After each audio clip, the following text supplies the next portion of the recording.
me better when I'm with you. Jangan lupa untuk like, comment, and subscribe. Selamat pagi, selamat siang, selamat malam. Bagaimana kabar saudara-saudara sekalian? Semoga baik-baik saja. Terima kasih sudah mau mengklik video ini ataupun link yang kami share. Pada kesempatan ini, kami akan menjelaskan salah satu materi dari mata kuliah akuntansi biaya, yaitu Job Order Costing. Kami, kelompok 1, beranggotakan Muhammad Vito Rehan, Rosintan Wilhelmina Napitupulu, dan Yosua Martopan Barus. Penjelasan kami dibagi menjadi 4 bagian. Bagian pertama, definisi dan jenis cost of quality. Bagian kedua, total quality management dan perbaikan yang berkelanjutan. Bagian ketiga, definisi dari scrap, spoilage, dan rework. Bagian keempat, pencatatan akuntansi untuk cost of quality pada metode pesanan. Yang pertama, ada definisi dan jenis cost of quality atau yang biasa kita singkat dengan COQ. Definisi cost of quality. Cost of quality meliputi cost biaya untuk mendapatkan kualitas dan cost akibat kualitas tidak terpenuhi. Jenis quality cost. Yang A, prevention cost. Cost untuk mencegah kegagalan produk, cost untuk mendesain produk dan jenis sistem produksi yang berkualitas tinggi, termasuk cost untuk mengimplementasikan dan memelihara sistem produksi tersebut. Yang B, appraisal cost. Cost untuk mendeteksi kegagalan produk, cost untuk inspeksi material dalam proses produksi dan setelah menjadi produk jadi, cost untuk mendapatkan info tingkat kepuasan pelanggan terhadap produk.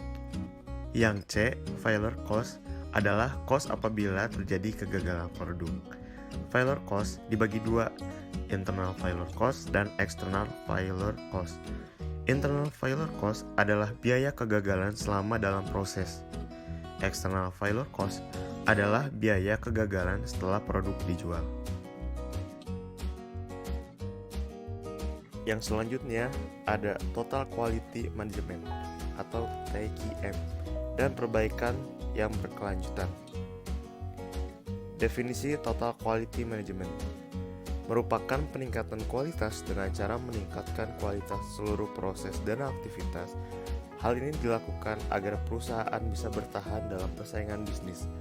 Oleh karena itu, perusahaan harus menyediakan produk yang berkualitas dengan harga yang menarik. Karakteristik Total Quality Management. Yang pertama, seluruh aktivitas bisnis bertujuan melayani pelanggan, baik internal maupun eksternal. Yang kedua, top manajemen berperan aktif dalam peningkatan kualitas. Yang ketiga, seluruh pegawai terlibat secara aktif dalam peningkatan kualitas.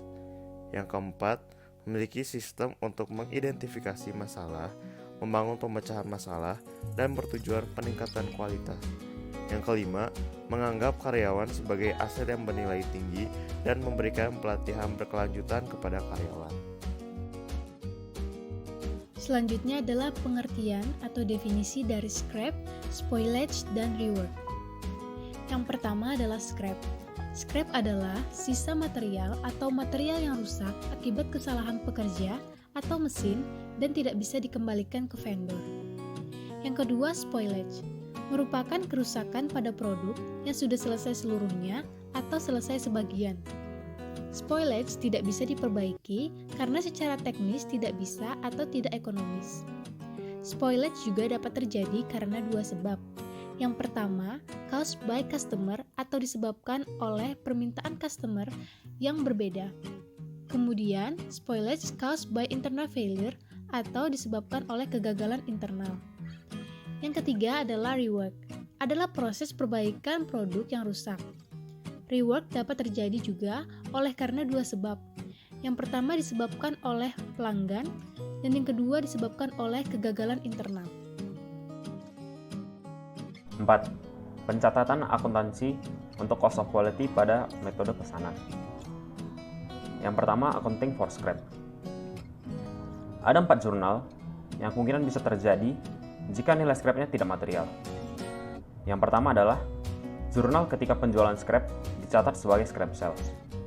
Jurnalnya cash atau AR pada sales revenue. Yang kedua, jurnal penjualan scrap dicatat sebagai pengurang COGS, yaitu cash atau AR pada cost of goods sold atau COGS. Yang ketiga, jurnal penjualan scrap dicatat sebagai pengurang FOH control, yaitu cash atau AR pada FOH control. Untuk yang keempat, jurnal penjualan scrap dicatat sebagai pengurang cost job yang bersangkutan atau apabila dapat ditelusuri ke job tertentu, yaitu cash atau AR pada work in process job yang bersangkutan.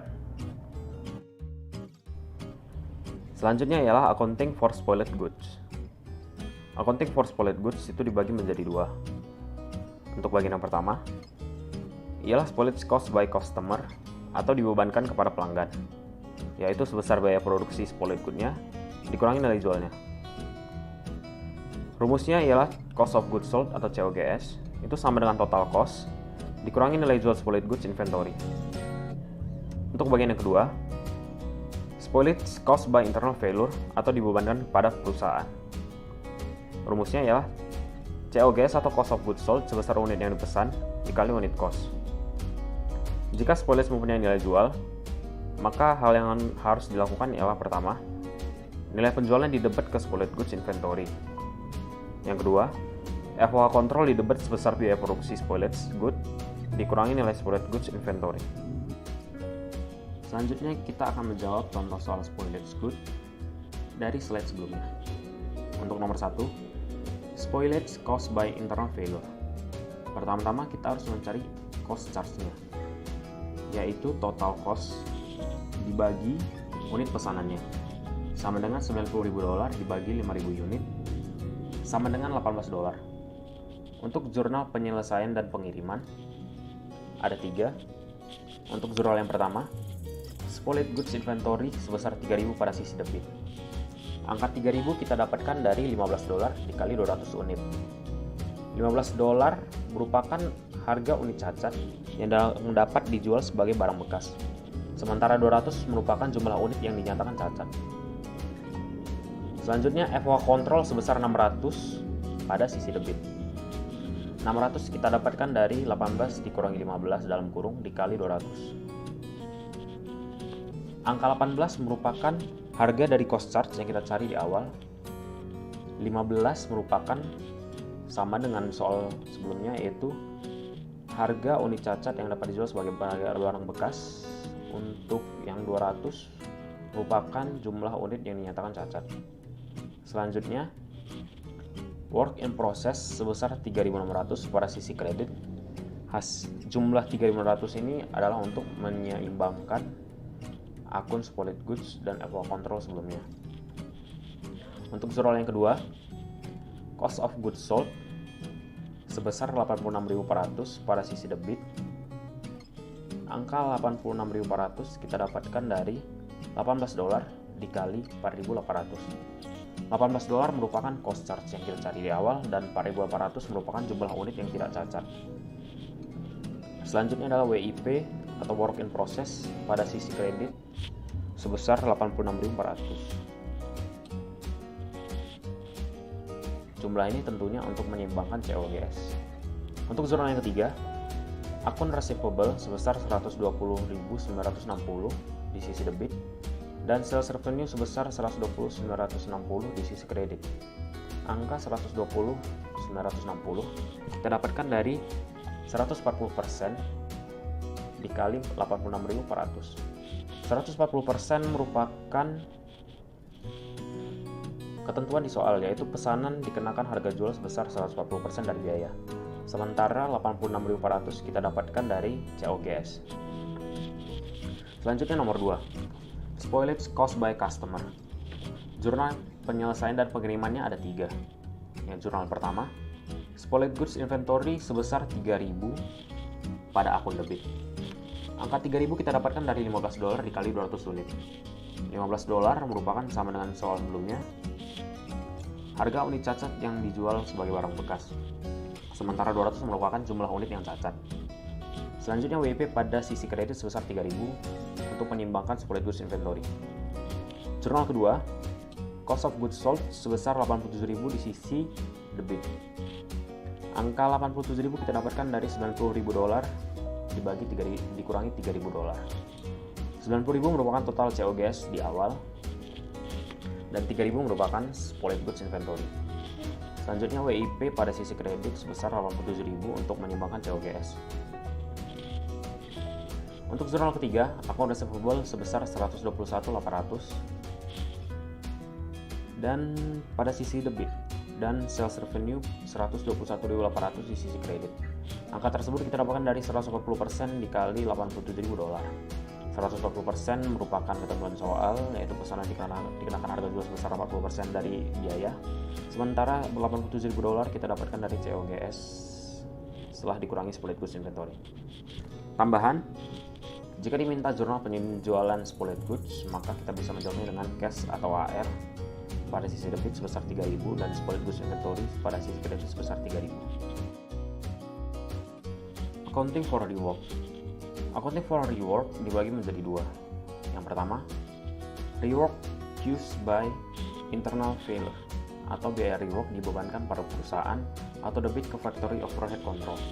Yang kedua, rework used by internal failure atau biaya di rework dibebankan pada customer atau debit ke work in process. Selanjutnya kita akan menjawab pertanyaan dari contoh soal rework di slide sebelumnya. Sebelumnya kita harus mencari dulu biaya yang ditimbulkan oleh 100 unit cacat tadi. Yaitu yang pertama, materialnya sama dengan $2 dikali 100 unit sama dengan $200. Labor sebesar $12 dikali setengah jam dikali 100 unit sama dengan $600. FOH sama dengan $24 dikali setengah jam dikali 100 unit sama dengan $1.200, sehingga total cost 100 unit tadi adalah $2.000. Untuk nomor 1, rework caused by internal failure atau perusahaan. Untuk bagian A, jurnal mencatat reworknya ialah dibebankan ke FOH control, sehingga yang berada di debit ialah FOH control sebesar 2.000. Material payroll applied FOH itu berada di sisi kredit. Untuk yang B, jurnal untuk catat penyelesaian dan pengiriman job 8692 ke pelanggan. Jurnalnya ada dua, yaitu AR atau cash sebesar 300.000 dan sales sebesar 300.000 pada sisi kredit. 300.000 kita dapatkan dari 150% dikali 200.000. Untuk 150%-nya itu diketahui di soal bahwa pesanannya itu dikenakan harga jual 150% dari biaya. Sementara total yang biaya job 8692 ialah 200.000. Untuk jurnal kedua ialah cost of goods sold pada work in process sebesar $200.000. Untuk nomor 2, bagian A, jurnal mencatat rework. Perbedaannya dengan nomor 1 tadi ialah total cost reworknya itu tidak dibebankan ke FOH control tapi ke work in process. Selainnya sama. Untuk yang bagian B, jurnal untuk mencatat penyelesaian dan pengiriman job 8692 ke pelanggan. Itu ada dua jurnal juga, yaitu AR atau cash pada sales sebesar 303.000. Angka $303.000 itu kita dapatkan dari 150% dikali 202.000. 150% sama seperti soal sebelumnya, yaitu terdapat di soal pesanan dikenakan harga jual 150% dari biaya. Sementara 202.000 kita dapatkan dari total cost biaya atau biaya job 8692 sebesar 200.000 ditambah 2.000 dari biaya reworknya tadi.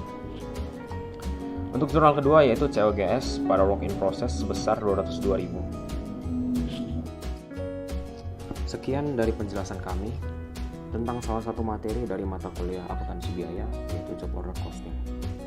Semoga apa yang kami jelaskan bisa bermanfaat di kehidupan saudara-saudara sekalian.